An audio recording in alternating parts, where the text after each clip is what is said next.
Left hand to the body, right knee to the head. And there you go, the youngest champion in UFC history. What's up, ladies and gentlemen? You are with the future heavyweight champion of the world, Jon Bones Jones, and we're gonna run it back. Let's run it back. You see that right away. The way Jones is throwing his punches is mostly with arms. Beautiful lateral drop right there. Very nice. And big right fist, yep. Jones is very aggressive.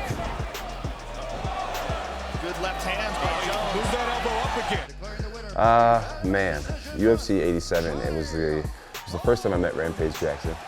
I remember talking to my coaches and telling them, hey, you know, when I see these other fighters, I want to play it so cool, and I'm one of them now, I'm a UFC fighter now, and I walk into a room like about a minute later, and Rampage Jackson was sitting to my hard right, and I wasn't expecting seeing him, and I looked down and I was just like, Rampage, oh my God, I'm the biggest fan. I became the biggest fanboy. And then the fight was just a magnificent fight, you know, I was super raw. I remember not having much time to train for the event, and I went out there, I put my heart on my sleeve, and I gave it everything I had. And I also remember that scream that I yelled at the very end of the fight. I was so proud of myself. I was a normal kid from Rochester, New York, who had just beat a real live UFC fighter. That one hurt him, that one opened him. Brutal elbow. Shogun's badly hurt. That's ground and pound for you. Looking to finish Shogun. Vicious knee to the body and an uppercut. Jones. Left hand to the body, right knee to the head.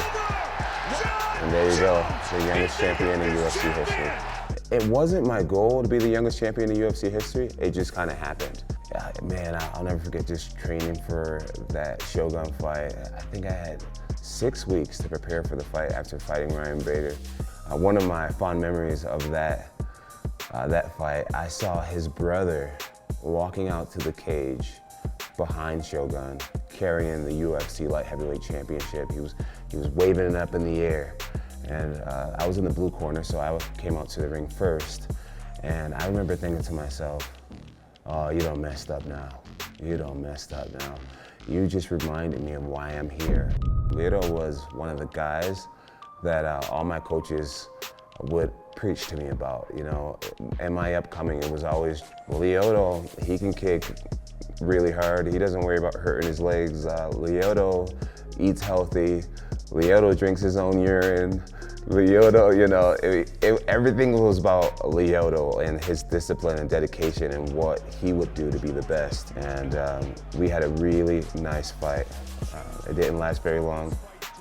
He ended up cracking me in the face harder than anyone had ever punched me in my career at the time. But eventually I caught him with a Superman punch. A lot of fans enjoyed the brutality. A lot of Brazilian fans did not enjoy the way I dropped Lyoto to the mat. I actually got a lot of hate messages after that fight. People were just like, we thought you had more class than that. How dare you drop him from his feet to the mat? And I remember thinking to myself, well, isn't that what happened whenever a guy gets knocked out? Like, he falls from his feet and hits the floor. The fight is finally about to happen. Jon Jones. Chael Sonnen. Chael Sonnen, man, it just felt so highly anticipated, that fight. I'm glad that we got to get it out of the way.